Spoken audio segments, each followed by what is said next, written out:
ನಮಸ್ತೆ, ನನ್ನ ಹೆಸರು ಆಶಾ ನೂಜಿ. ರಾಮಸಾಂಗತ್ಯ ಎಂಬ ಕಾವ್ಯ ಸಂಕಲನದಿಂದ ಯುದ್ಧಕಾಂಡವನ್ನು ನಾನು ಜಾನಪದ ಶೈಲಿಯಲ್ಲಿ ಪ್ರಸ್ತುತಪಡಿಸುವೆ. ರಚನೆ ಇಂದಿರಾ ಜಾನಕಿ ಎಸ್ ಶರ್ಮಾ. ಮುಂದುವರಿದ ಭಾಗ. ಲಂಕಾ ಸಾಮ್ರಾಟನ ಶಾಸನವಾಗಲು ದಾನವ ಸಮುದಾಯ ಕೂಡಿ ತ್ವರಿತದಿಂದ ಆಹಾರವನ್ನೊಯ್ದು ಬುಕ್ಕರು ರಾವಣನನು ಜಾನ ಕೊಠಡಿ ಯೋಜನದಗಲದ ಕದವನ್ನು ಸರಿಸುತ್ತ ಒಳಗಡಿ ಇಟ್ಟರು ಭಟರು. ಕುಂಭಕರ್ಣನ ನೀಳನೆ ಶ್ವಾಸದೊರುಳರಲ್ಲೇ ಸಿಲುಕಿ ಒಯ್ದಾಡಿದರವರು. ನಿದ್ದೆಯಿಂದೇಳಲು ಮುಂಜಾಲೆ ಸೊಸಲಿಟ್ಟರು ಮಧ್ಯ ಮಾಂಸಗಳಿದ್ದ ಗಡಿಗೆ.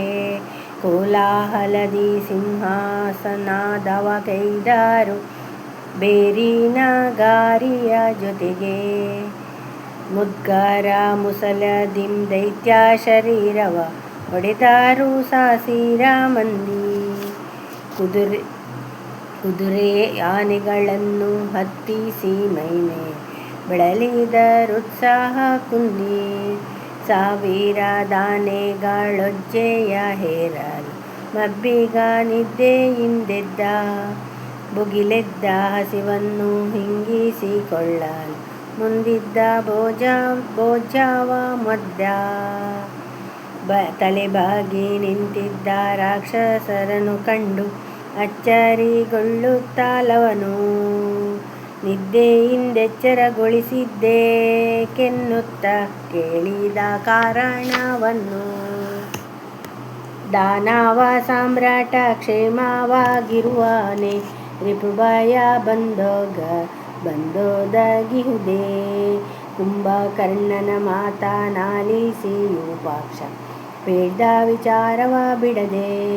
ಅಗಜ ಯುದ್ಧದಿ ಸೋತನೆಂಬುದ ಕೇಳಿ ದೈತ್ಯನೆದ್ದನು ಕೋಪದಿಂದ. ಅಣ್ಣನ ಕಾಣಲು ಅರಮನೆ ಕಡೆಗಾಗಿ ತೆರಳಿದ ನಾತುರದಿಂದ. ಸ್ವರ್ಣ ಲಂಕೆಯ ರಾಜ ಮಾರ್ಗದಿ ನಡೆದನು ಪರ್ವತ ಗಾತ್ರದ ಧನುಜ. ರಾವಣನು ಲೋಗ ಸಾಲೆಯ ಹೋಗುತ್ತಾಲೆ ಅಗ್ರಜಂಗೆ ಗರಗಿದನುಜ. ರಾಕ್ಷಸ ಪ್ರಮುಖರ ಹತ್ಯೆಗೈದಿಹ ರಾಮ ಮರ್ಕಟ ಸಂದೋಹದೊಡನೆ. ಭವ್ಯ ಲಂಕೆಯ ಮಾನ ಉಳಿಸಲು ಹೋರಾಡಿ ಸೋಲಲಿ ಶ್ರೀರಾಮ ಸೇನೆ. ಮೇಘ ಸಂಕುಲವನ್ನು ಮರುತ ನೋಡಿಸುವಂತೆ ಕೋಡಗ ಪಡೆಯನ್ನೀಡಾಡು.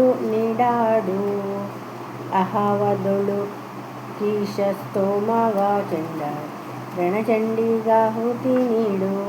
ರಾಕ್ಷಸ ನಾಯಕ ತ್ರಿಭುವನದಲ್ಲಾಣ ಅನುಭವ ಪರಿಯನ್ನು ಕಂಡು. ಕುಂಭಕರ್ಣನು ನೊಂದು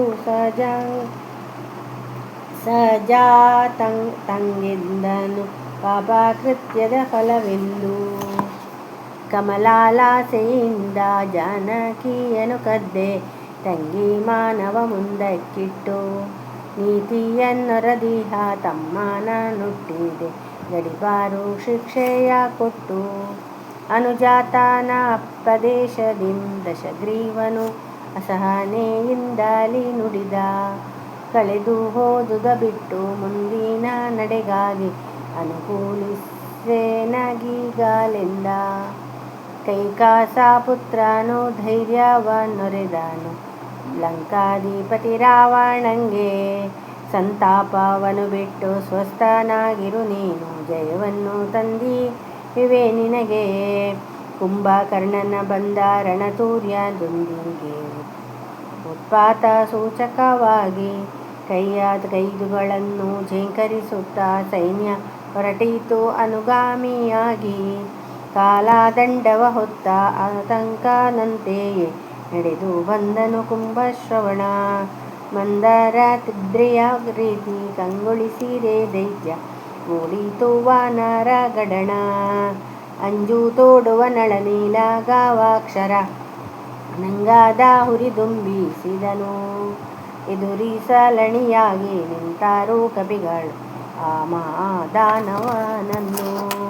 ಧನ್ಯವಾದಗಳು.